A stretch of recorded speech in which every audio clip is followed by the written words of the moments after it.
the road visiting family for the holidays, you always want to be prepared for the unexpected. Our lifestyle contributor, Autumn Rio, shows us new technology and products to make sure you're ready for trips with a homemade car kit.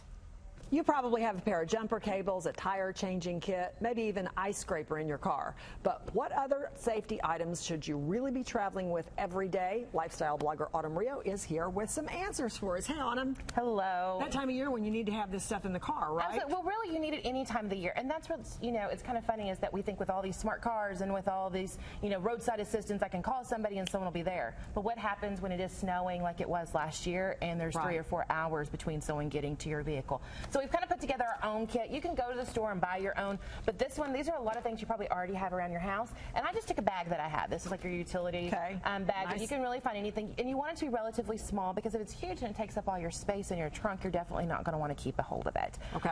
Another little tip before we start diving into this, you want to make sure you go through this every once in a while. 1, with the change of the seasons, and 2, that one time you take it out and then you don't replace it back, and then that's exactly when you need it. So a couple of quick things real quick first. We did put in a little bit of food here. And I love the fact that you have pockets on the side. Yes, and I love that this is one of those great utilitarian bags because you've got everything you could possibly put in there. But we put a couple of snacks in there because, again, just like there was last year when there were floods, things like that, people were straining in their cars for a long time. So that's one of those things you've asked people and they're like, I wish I'd had something to eat.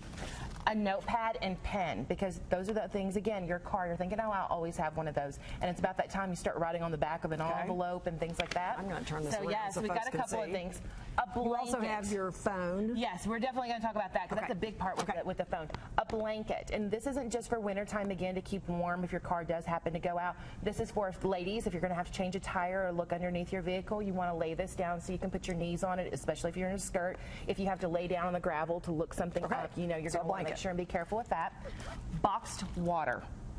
This is actually, you can get these around like at Target. They're super cheap. Why boxed and not bottled? Well, the reason why is because what a lot of people don't realize with the plastic and water is that after a while that heat will actually start breaking it down and won't make it necessarily, and it releases things into the water. So you want to be able to keep these. This is going to stay with you a lot longer. Did not know that. Yeah. And so here's another little bag we have in here within this. And these are all those other little things that you needed, of course. Now, one thing I do want to note on this particular bag here that we have the little triangle. It's great if you can have those triangles, but this one actually had it within the bag because you want to put that behind the car so people don't get up because you've heard horrible stories and things like that happening.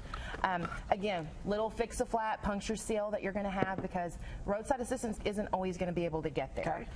You've got that. You've got fix-a-flat here, a set of gloves. Super easy. I always keep 1 water for me and then 1 water for the car because you don't know when it's going to overheat and you need a little water in there. A first aid kit. All moms know that you should always have a first aid kit, but having one in your emergency bag is great. A flashlight, because again, it always happens at nighttime, right? A poncho, because it also happens when it's raining. That's when things always happen, right? Of course, your jumper cables here. And this is a small set here, but what you want to make sure, especially if you're giving this to a teenager for their first car, sending someone off to college, make sure they understand how to make these work. And a lot of us are like, here, let's give you the cables. And they're like, I don't know what to do with them, and my phone quit working. Do those have an iPhone adapt? Yeah, here's your rag. Right. Making sure you have this is like a multi-tool. It does all kinds of things. It's got a screwdriver, a file, everything you could possibly want to cut something. And let's talk about that phone real quick. Okay, so you're always thinking your phone, but it's not necessarily your phone that you're going to have to worry about. That's great, but you need to have a charger because you use that phone all the time, and then you get to that last minute there, and you're like, oh my goodness. So those little chargers. And have a charger in there. Yeah, have your little charger, and those are super cheap. Keep it in there, and just make sure you rotate it out every once in a while, and you can keep your car safe. Great tips, and people could go to your website and find this list of things to have in their car as we start the fall and winter season, and also lots of other good advice. MamaChallenge.com. Thanks, Autumn.